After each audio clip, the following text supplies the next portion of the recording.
Robert Lewis Stevenson's tidy little adventure novel Treasure Island has been remade many times as a film. It was Walt Disney's first live-action movie and arguably the Disney Studio's best movie from their classic era alongside 20,000 Leagues Under the Sea. Robert Newton's performance as Long John Silver pretty much invented the pirate dialect with his exaggerated Cornwall accent. And I say there'll be no killing till I gives the word. Truce be over! Cutlasses, you swabs!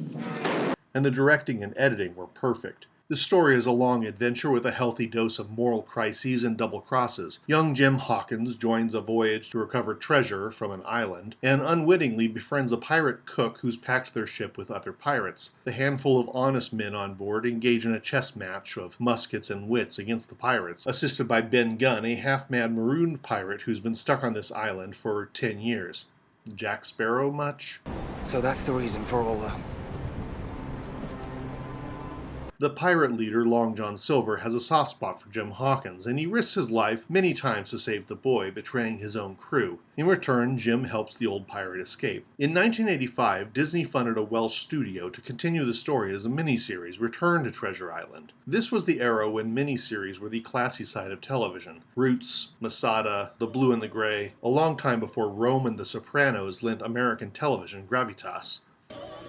Take your hat off.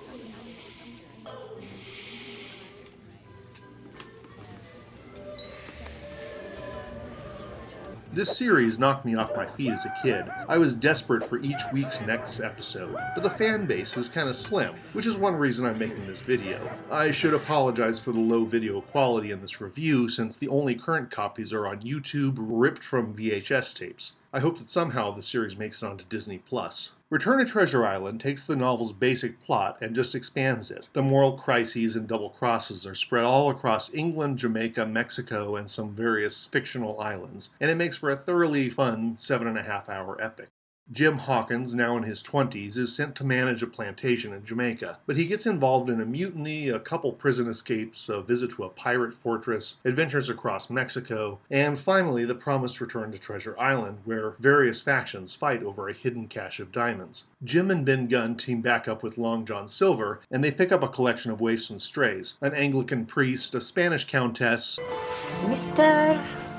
Hawkins. a Jamaican slave, a Dutch tradesman, a pirate wench. It kind of feels like Clint Eastwood's The Outlaw Josie Wales at times, a story where the hero tries to save everybody he can along his journey.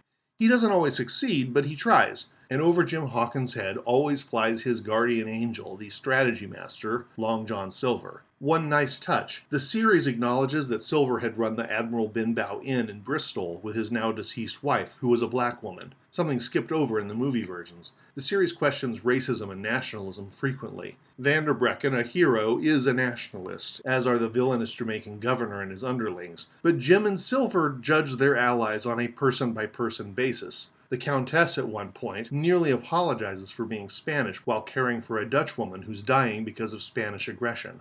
I am Spanish. My husband used to say that you should judge a people not by the worst of them, but by the best.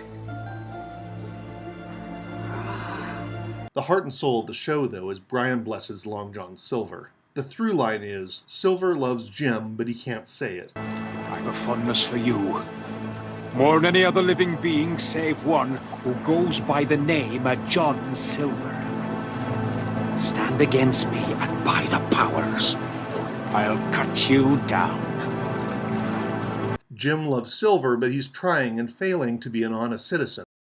While Jim tries to follow the straight and narrow path and fails, Long John Silver tries to save his own skin, but he keeps sticking his neck out for his only friend, and he does so with great panache. It keeps very close to the spirit of Robert Louis Stevenson's novel, a love story between a corrupt genius and his protege. If you've read the novel, you know how things are going to go, but the fun is how it's going to get there. And despite a cast full of fun characters, the highlight is always Long John Silver. Blessed refuses all of Robert Newton's piratical tics that have become cliches of talk like a Pirate Day, Ribbon up, you swabs! and instead he goes for the character's brilliant mind. Brian Blessed has become something of a punchline because of some oversized performances, most notably as Prince Voltan in Flash Gordon. Gordon's alive?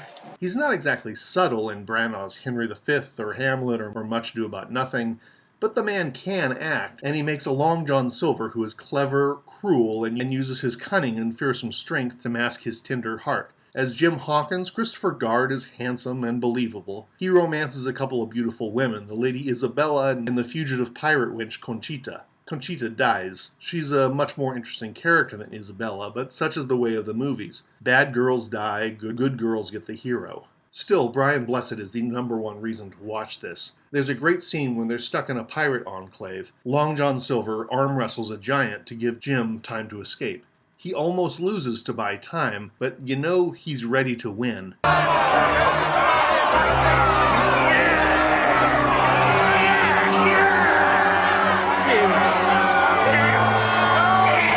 And he does so for his own ego, but only once his friend is safe. In hopes of better European ratings, they added German actor Rainer Schöne. His Dutch traitor Vanderbrecken is a vocal moral compass, but doesn't get to do a whole lot.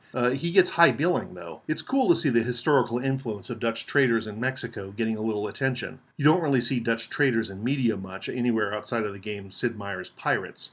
There are several ways to build a sequel. You can expand the characters' stories, or you could go for world building. You could take things in a completely opposite direction from the original. Or you could just repeat all the story beats from the first one, which usually spells disaster. Return to Treasure Island does the last one, but it does it by giving the story lots and lots of room to breathe. There are dozens of characters, but you get time to know each of them. There's a point halfway through when Long John pops out on a boat, and he threatens Jim at musket point for the treasure map. I'll take that map now.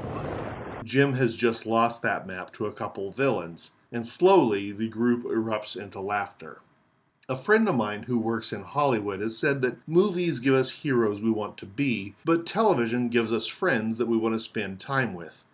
7.5 hours with the people on this show goes very quickly. In my mind, that makes it some really good TV.